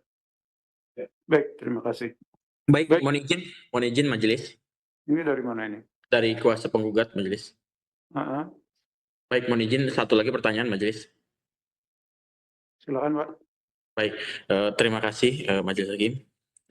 Saya ingin bertanya kepada saudara ahli, di mana tadi ahli juga sudah menjelaskan terkait dengan kewenangan yang dimiliki oleh tergugat, maupun tadi rekan kami juga Pak Rinto menanyakan terkait dengan putusan majelis hakim yang memenangkan tergugat. Nah, perlu kami tanyakan dari pihak penggugat, apakah ada putusan di mana terkait dengan pelanggaran prosedur yang dilaksanakan oleh tergugat, di mana dalam putusannya tersebut dimenangkan atau dibatalkan surat ketetapan pajak yang diajukan gugatan oleh penggugat. Demikian ahli. Silakan. Terima kasih penggugat. Ahli. Yang ahli tangkap dari pertanyaan penggugat, apakah ahli mungkin pernah membaca begitu ya penggugat ya? Contoh-contoh putusan di mana pertimbangan hukum majelis hakim itu menggunakan undang-undang administrasi pemerintahan sebagai pisau analisis dalam membuat pertimbangan dan membuat amar putusan. Begitu ahli penggugat ya? Demikian ahli. Ya. Silakan dijawab singkatnya Pak.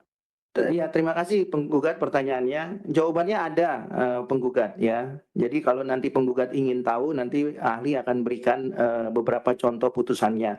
Bukan hanya di pengadilan pajak, di pengadilan tun lebih banyak lagi tentunya ya. Tapi kalau di pengadilan pajak sudah ada ya.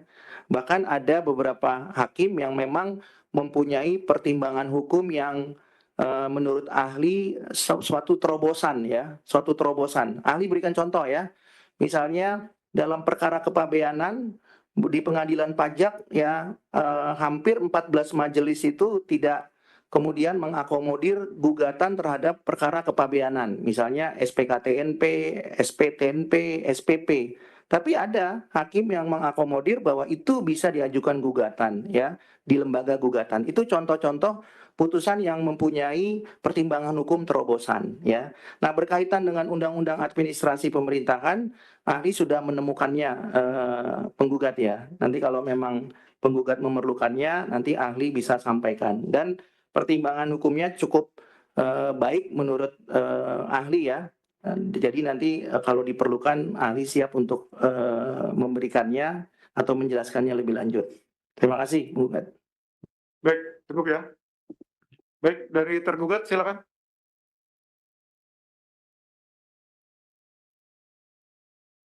Baik, terima kasih Yang Mulia. Terkait dengan tadi dibahas mengenai surat tugas yang tidak sesuai menurut penggugat, kami pada persidangan kali ini ingin menjelaskan dan men-share screen Yang Mulia. Yang pertama terkait dengan kalau menjelaskan nanti aja Pak. Ini penting Yang Mulia, terkait dengan jabatan Dirjen Bapak Suryo Utomo apakah berlaku atau tidak. Oh, ya silakan. Singkat aja Pak. Yang kemarin ditanyakan oleh penggugat itu ya? Izin, apakah terlihat yang? Belum. Baik. ini kami pegang yang namanya Keputusan Presiden Republik Indonesia nomor 21 TPA tahun 2021 tentang pemberhentian dan pengangkatan dari dan dalam jabatan pimpinan tinggi media di lingkungan Kementerian Keuangan. Ini tertanggal 2 Februari 2021 yang intinya adalah mengangkat Bapak Suryo Utomo sebagai Dirjen Pajak. Dengan demikian yang mulia, kalau kita lihat tanggalnya, tanggal berlakunya 5 tahun masih berlaku yang mulia, sehingga kalau ditanyakan siapa Dirjen Pajak saat ini, tetap Bapak Suryo Utomo. Efeknya apa? Bahwa ini akan berefek ke Cap 305 yang ditetapkan oleh Dirjen Pajak, di mana Cap 305 itu mendelegasikan pembuatan surat tugas kepada Kepala Kanwil DJP. Ini ada di halaman 43 di tabel nomor 42. Jadi secara jelas bahwa Dirjen Pajak melimpahkan wewenang pembuatan surat tugas kepada Kepala Kanwil DJP. Artinya surat tugas yang kami serahkan di persidangan per 2025 itu sudah merujuk kepada Cap 305 dengan langsung Kepala Kanwil, tidak menyebutkan kembali Dirjen Pajak. Sehingga menurut kami bahwa surat tugas yang kami bawa sudah sesuai dengan ketentuan dan seharusnya diterima oleh pengadilan pajak. Berikutnya, Apa? Ada pertanyaannya? Kemudian untuk yang selanjutnya kami menanggapi apa yang disampaikan oleh penggugat tadi tentang pertanyaan. Enggak, Ya, pertanyaan aja, Bu. kalau- Yang mana? Pertanyaan ke ahli ada nggak? Oh, ada yang mulia. Silakan, pertanyaan aja. Baik.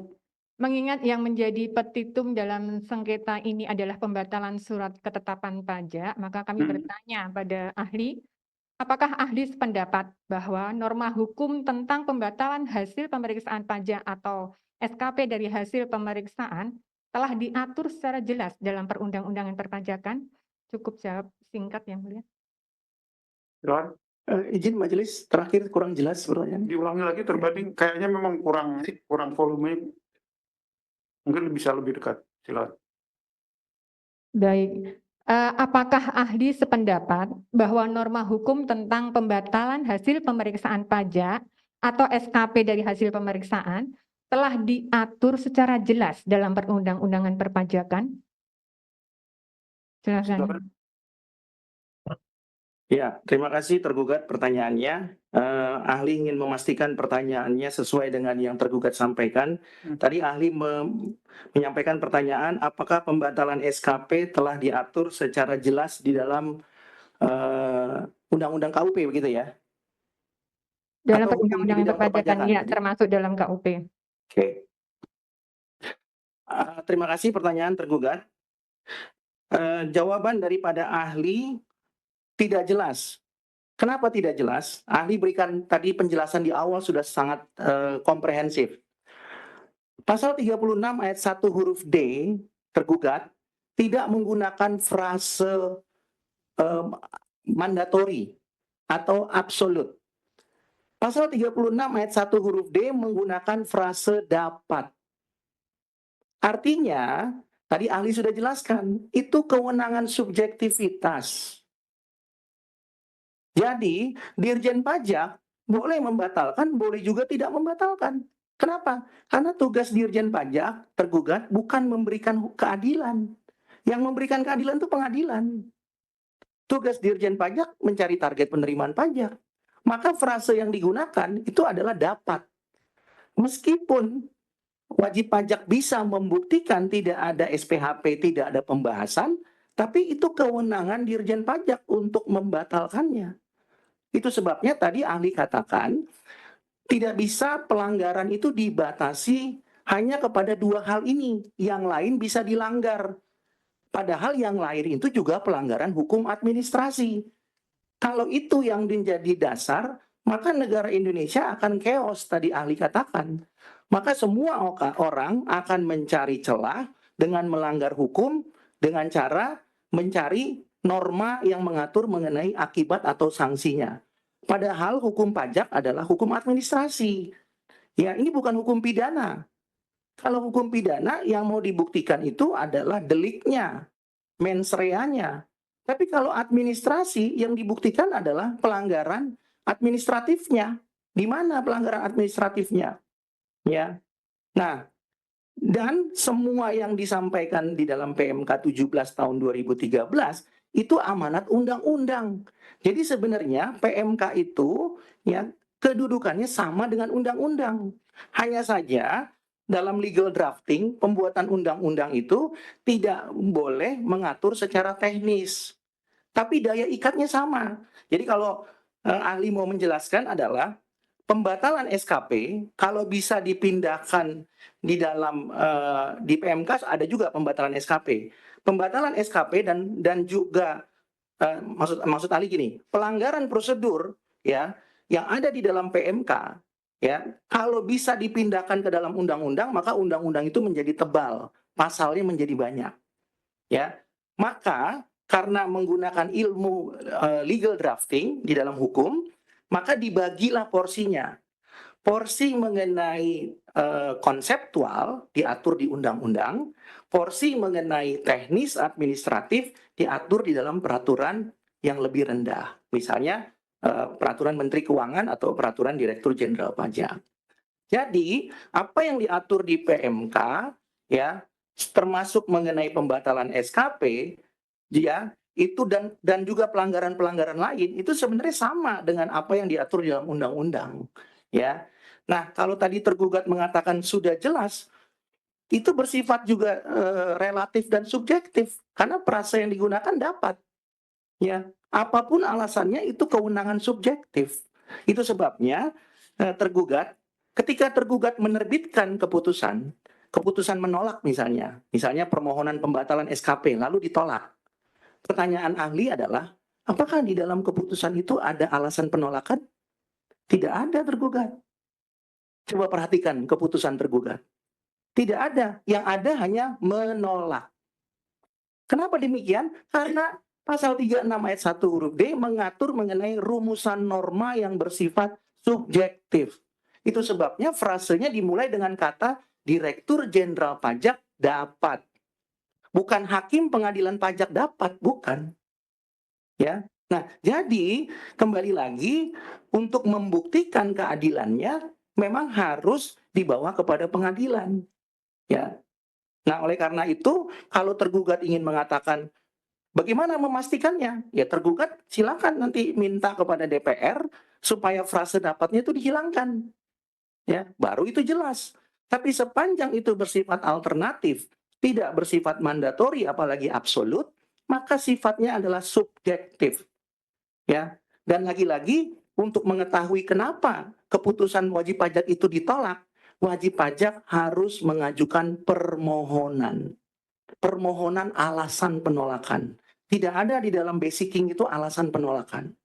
Nah, itu sebabnya relevan dengan pasal 36 ayat 1 huruf D itu yang bersifat subjektif dan relatif. Demikian tergugat. Silakan tergugat pertanyaannya satu lagi aja ya, mengingat waktu. Silakan. Ini sebenarnya singkat, Yang Mulia, ada dua lagi pertanyaan. Pertanyaan berikutnya, masuk ke PMK 17, nah, dari tadi yang dibicarakan oleh ahli tentang PMK 17, kami tanya pada ahli, apakah dalam PMK 17 tentang tata cara pemeriksaan ini diatur tentang hal-hal yang dapat membatalkan hasil pemeriksaan? Silakan dijawab singkat, Pak. Ya, terima kasih tergugat. Tadi ahli sudah jelaskan bahwa PMK 17 itu bukan hanya mengatur mengenai pembatalan. Tidak ada pasal-pasal yang VIP, tidak ada pasal-pasal yang non-VIP, tidak ada pasal yang kemudian menjadi pasal emas, lalu ada pasal perak, lalu ada pasal perunggu. Tidak ada. PMK 17 tahun 2013 terdiri dari banyak pasal. Salah satunya mengatur mengenai prosedur pemeriksaan karena tidak menyampaikan SPHP. Ya, tapi ada prosedur-prosedur lain.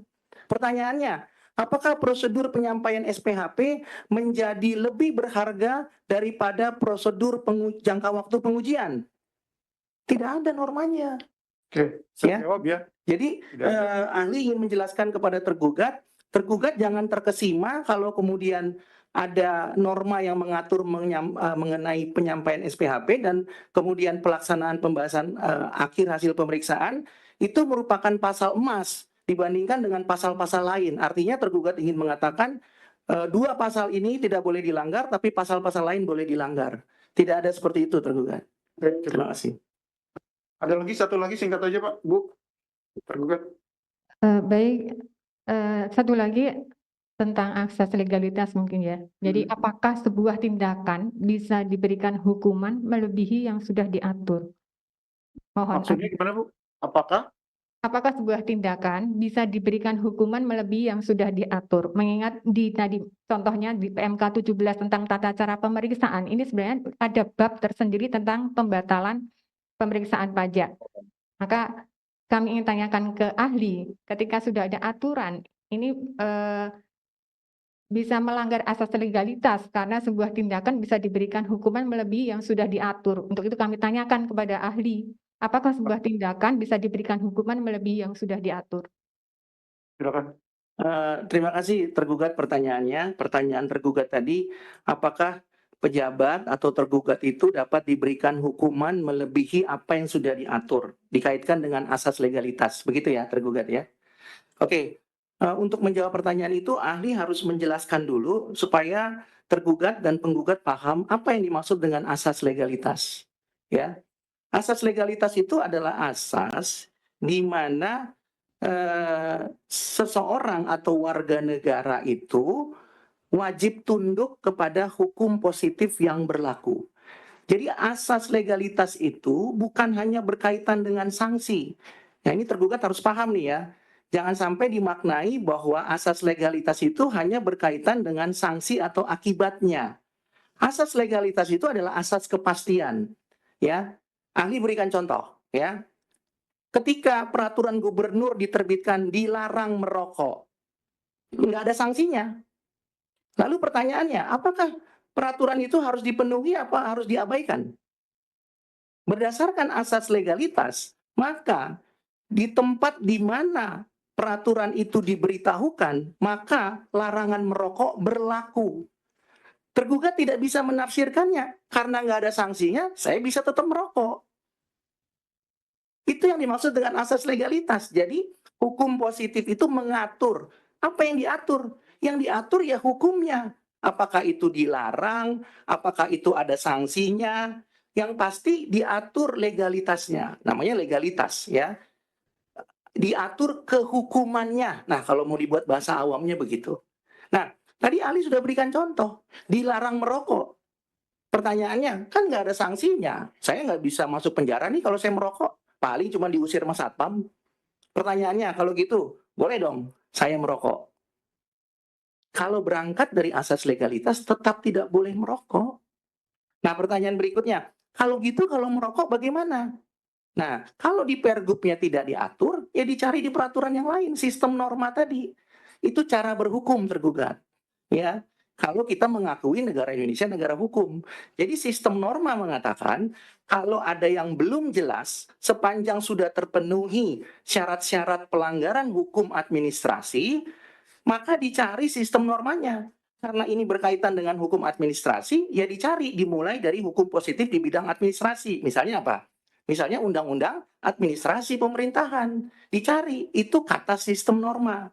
Jadi tergugat dalam memahami hukum jangan sempit dan dangkal. Karena bukan itu yang dimaksud di negara hukum.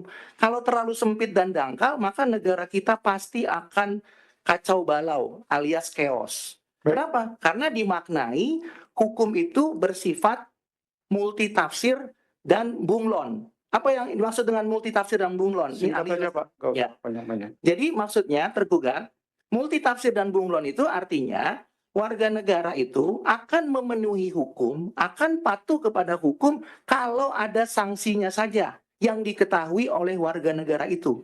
Padahal ada sanksi lain yang dia tidak ketahui. Di mana? Ya di hukum positif yang lain. Pertanyaannya, kalau gitu apakah selalu ada sanksi di negara hukum? Jawabannya iya. Cuman persoalannya mungkin sanksinya belum terbaca oleh tergugat. Contohnya apa? Tadi, pelanggaran-pelanggaran prosedur tadi itu diatur di dalam hukum administrasi pemerintahan.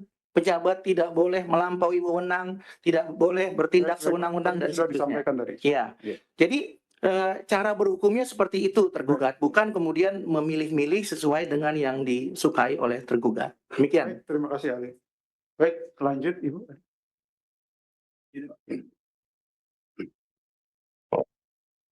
Mohon izin Pak Ketua. Ya. Terbanding dan juga pemohon banding, ahli maksudnya, ini pemberitahuan. Saudara ahli, ini memang berat tugas jadi hakim, saudara ahli. Tujuan hukum itu meliputi keadilan, kepastian, dan kemanfaatan bertujuan untuk mewujudkan masyarakat yang tertib, adil, dan sejahtera. Mungkin saudara ahli kalau saat ini dengar ya berita yang lagi viral barangkali. Ketika ada undang-undang yang setelah dikonfirmasi ternyata belum ya. Kalau nanti pengendara motor ya ternyata motornya 2 tahun STNK-nya mati, akan langsung disita gitu kan. Apa dampaknya ke seluruh masyarakat? Luar biasa nih, kalau bisa besok pada demo semua gitu ya.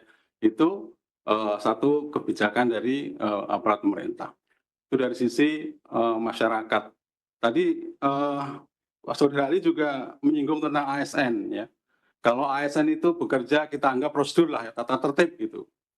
Ternyata Saudara Ali bisa lihat di ASN itu dibagi, ada pelanggaran ringan gitu ya, ada pelanggaran sedang, dan juga ada pelanggaran berat yang nanti bisa dipecat gitu. Kalau hakim melihat dari dua sisi ini, kalau dari fiskus, banyak sekali wajib pajak itu yang tingkat kepatuhannya rendah gitu kan. Dari sisi fiskus, hakim mendengarkan. Dari sisi penggugat atau banding, wah, fiskus semena-mena melanggar kewenangan dan sebagainya. Makanya tadi hakim itu melihat keadilan, kemudian kepastian dan kemanfaatannya. Nah, bagaimana saudara hari pendapatnya nih? Kalau di berbagai undang-undang itu tadi ya, ASN dan sebagainya, ada clustering tentang jenis pelanggaran dan sanksinya. Kira-kira kalau memeriksa pajak itu, kalau tadi misalnya pengendara motor nggak pakai pentil, langsung motornya disita gitu, atau nggak pakai spion dan sebagainya, atau ASN yang masuk tidak jelas gitu, sanksinya langsung pecat dan sebagainya. Nah, ini bagaimana pendapat saudara ahli terkait pemeriksaan pajak yang mana di pasal 361D ya, ada jelas itu mana yang dikategorikan bisa membatalkan SKP. Saudara ahli silakan pendapatnya, terima kasih. Terima kasih Majelis Hakim, khususnya hakim anggota yang sudah menanyakan. Ahli perlu menyampaikan bahwa memang tugas Majelis Hakim tidak ringan. Ahli setuju itu, karena memang dalam membuat putusan itu harus memberikan bukan hanya kepastian hukum, bukan hanya kemanfaatan, tapi juga keadilan. Nah, perlu ahli jelaskan bahwa Undang-Undang Kekuasaan Kehakiman menempatkan keadilan itu ternyata lebih di atas daripada kepastian hukum dan kemanfaatan. Di pasal 2 ayat 2 disebutkan hakim itu menegakkan hukum dan keadilan, ya. Nah, jadi secara tidak langsung sebenarnya hakim di negara kita ini memang tujuan utamanya adalah memberikan keadilan, ya.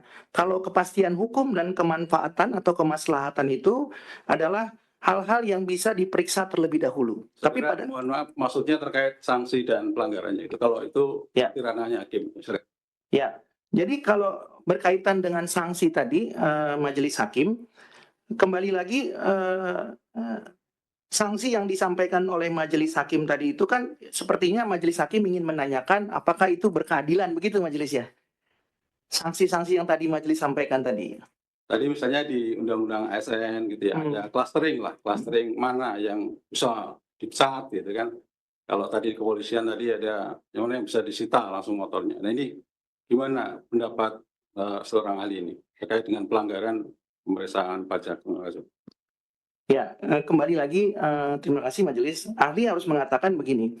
Sebelum itu diberlakukan sanksi-sanksi tersebut, tentu tadi ahli katakan bukan hanya sanksi ya, tapi hukum positif itu diberlakukan, maka harusnya itu kan sudah melalui proses Majelis ya, melalui proses fit and proper ya. Peraturan perundang-undangan punya fit and proper. ya. Kalau tadi majelis memberikan contoh, itu pasti peraturan yang dibuat oleh lembaga eksekutif, ya. Di lembaga eksekutif juga ada fit and proper majelis, ya. Kenapa kemudian peraturan itu diterbitkan? Apakah memenuhi rasa keadilan apa tidak, ya? Nah, yang ahli ingin katakan adalah sebelum itu diterbitkan karena berlaku teori fiksi, maka dipastikan bahwa peraturan itu dapat memberikan keadilan. Nah, bagaimana cara membuktikannya? Yaitu kewenangan internal lembaga eksekutif. Tapi kalau lembaga legislatif dengan eksekutif biasanya memang lebih terseleksi dengan baik karena memang banyak pihak yang lebih terlibat. Jadi kalau majelis menanyakan tadi mengenai sanksinya, sanksi ringan, berat, sedang itu menurut ahli itu menjadi relatif sepanjang menurut ahli sanksi itu dapat dipikul oleh warga negaranya. Ya, itulah prinsip dari prinsip daripada bernegara. Kalau sanksi itu diterbitkan tapi tidak bisa dipikul oleh warga negaranya, itu menjadi persoalan. Itu yang pertama. Yang kedua, kalau sanksi itu tidak bisa atau peraturan itu tidak bisa diterapkan oleh penyelenggara negara, itu juga jadi persoalan majelis. Jadi bukan hanya sanksi yang kita fokuskan, tapi pertama bagaimana menerapkannya. Bagaimana menerapkan peraturan? Ya, yang kedua, bagaimana kemudian mengukur apakah kemudian sanksi itu berkeadilan apa tidak? Ya, jadi secara sederhananya seperti itu, majelis. Jadi kalau tadi majelis mengatakan mengenai sanksi-sanksi ringan, sedang, berat, ya, ASN dan seterusnya, yang ahli ingin katakan adalah silakan dibuat saja peraturan dan sanksi yang jelas. Kalau memang mengenai penyalahgunaan wewenang, ya penyalahgunaan wewenang. Kalau mengenai kode etik dan kemudian pelanggaran disiplin, ya silakan itu ada ranahnya. Ya, jadi sudah sangat jelas. Yang penting penyelenggaranya bisa menyelenggarakan, warga negaranya bisa memikulnya. Demikian majelis. Satu lagi terakhir, ahli dari majelis. Kalau dalam sengketa gugatan terhadap keputusan tata usaha negara, termasuk keputusan Direktur Jenderal Pajak, apakah seorang penggugat itu harus menunjukkan adanya kerugian yang dialami akibat keputusan tata usaha negara tersebut? Silakan. Ya, terima kasih Majelis Hakim. Kalau kita bicara kerugian, itu kita bicaranya bukan hanya kerugian material, tapi juga kerugian imaterial. Kalau majelis hakim bertanya, apakah seorang penggugat atau pemohon harus mengalami kerugian, baru kemudian dapat mengajukan upaya hukum, baik itu gugatan maupun banding misalnya. Tentu secara normatif kerugian itu harus bisa terlihat, baik itu langsung maupun tidak langsung. Apa yang dimaksud dengan langsung? Langsung itu bisa bersifat material, langsung itu bisa bersifat imaterial. Jadi kerugian itu pasti ada majelis, hanya bentuknya saja. Karena kalau dia tidak mengalami kerugian, dia tidak akan mencari keadilan. Nah, perbedaannya di pengadilan pajak dengan pengadilan tun itu kan di pengadilan pajak tidak ada pihak ketiga majelis. Kalau di pengadilan tun ada pihak ketiga, artinya pihak yang dirugikan karena perkara ini berlangsung. Ya, di pengadilan negeri juga ada pihak ketiga. Jadi bisa diikutkan dalam perkara. Tapi kalau di pengadilan pajak itu hampir tidak ada. Ya, karena memang langsung pejabat dengan warga negaranya. Jadi pertanyaannya, apakah harus ada kerugian? Ya harus, tapi bentuknya tidak harus langsung, tidak harus material. Tapi yang pasti mengalami kerugian langsung maupun tidak langsung, material maupun imaterial. Demikian majelis. Baik, terima kasih saudara ahli. Dengan demikian untuk sidang kali ini agenda dari saksi ahli menurut majelis sudah selesai. Baik, kemudian sidang berikutnya sesuai dengan agenda nanti penggugat dan tergugat menyampaikan pendapat akhir. Khusus untuk tergugat nanti tadi terkait dengan surat tugas tadi ya, termasuk kewenangannya Kakanwil tolong disampaikan juga, dituliskan lagi dan disampaikan tadi terkait dengan ketentuan atau peraturan atau kebijakan terkait dengan pelimpahan wewenangnya. Gitu ya. Baik. Baik. Baik. Baik. Kemudian ini karena jatuh tempo Pemeriksaannya tanggal 24 Maret maksud majelis. Jadi berdasarkan ketentuan pasal 81 ayat 4 Undang-Undang Pengadilan Pajak, majelis perpanjang jangka waktu pemeriksaannya, dan kemudian sidang ditunda ke tanggal 16 April 2025 dengan agenda penyampaian pendapat akhir dan sidang hari ini ditutup. Terima kasih para pihak. Recording majelis. stopped. Terima kasih para pihak.